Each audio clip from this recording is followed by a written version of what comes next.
اصل موضوع تو میرا یہ تھا کہ جو ہماری نوجوان نسل ہے، نوجوان لڑکے میری عمر کے 17 18 سال کے، 16 سال کے، 20 تک، تو وہ گناہ کر رہے بے شمار، لیکن انہیں گناہ کی بھی نہیں پتا کہ ہمیں گناہ کے بعد توبہ کرنی ہے. انہیں توبہ کے بارے میں کچھ پتہ ہی نہیں. مطلب گناہ کر رہے اور اس کا یہ احساس نہیں کہ گناہ کو گناہ نہیں سمجھ رہے ہیں.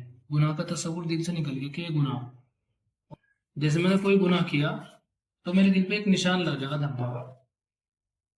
اگر میں نے توبہ کر لیا پھر اللہ تعالیٰ اسے اپنی رحمت سے مٹا دے گا. لیکن اگر میں نے توبہ نہ کی اور اسی طرح گناہوں میں ملوث رہا، گناہ کرتا رہا.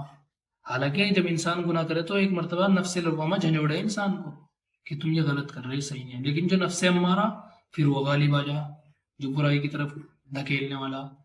تو بہرحال میں یہ کہنا چاہ رہا کہ جب ان ہمارے نوجوانوں کو یہ نہیں پتا کہ گناہ کے بعد توبہ بھی کرنی، تو ان کا دل پورا کا پورا سیاہ ہو گیا اور ان کے دل میں کوئی خیر کی بات داخل نہیں ہوتی ہے، نہ ان پر اثر کرتی ہے کچھ.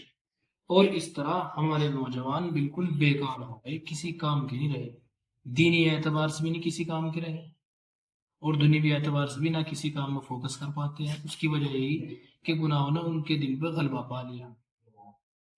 تو اب ہماری ذمہ داری جو ہم لوگ پڑھ رہے مدرسوں میں، جیسے کہ میں عربی چاہ رہا ہوں میں ثانویہ خامسہ میں، تو میں ابھی چھٹی میں آیا اپنے گھر.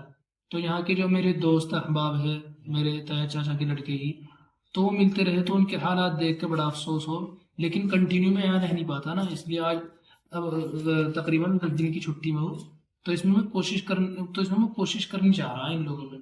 تو میری جو لوگ پڑھے ہوئے ان سے یہ درخواست ہے کہ جو تمہارے آس پاس کے نوجوان ہیں انہیں گناہوں سے بچنے کی تلقین کرے، اور پھر گناہوں سے توبہ کرنے کی انہیں فضیلت بیان کرے ان کے سامنے، اور انہیں گناہوں سے توبہ کرنے کا طریقہ بیان کرے کہ گناہوں سے توبہ کرنے کا طریقہ کیا ہے. مثلا توبہ کیا ہے، توبہ کے معنی کیا ہے. تاب یتوب توبن عربی کا لفظ ہے، اس کے معنی ہے رجوع کرنا. رجوع کرنا یعنی لوٹنا. اب ہم اللہ تعالیٰ سے سرکشی کر لی. اللہ تعالیٰ نے کہا کہ چوری نہ کرو، ہم نے کر لی. اللہ تعالیٰ نے کہا کہ زنا نہ کرو، ہم نے کر لیا. ہو گیا بھائی، انسان ہے.